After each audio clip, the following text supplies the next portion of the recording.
पावसानं उघडीप दिली म्हणून आऊत हाणण्यासाठी आलो, पण कसं आहे, बैल आमचे आहे कमजोर. हा बैल अजिबात चालत नाही.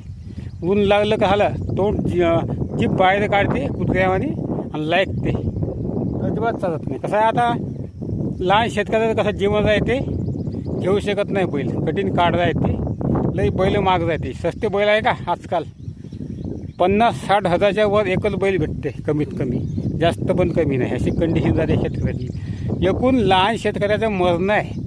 आता एवढं आऊत हाणायचं आहे. हे बघा, हे माझी जमीन, आता हे भावाची हो.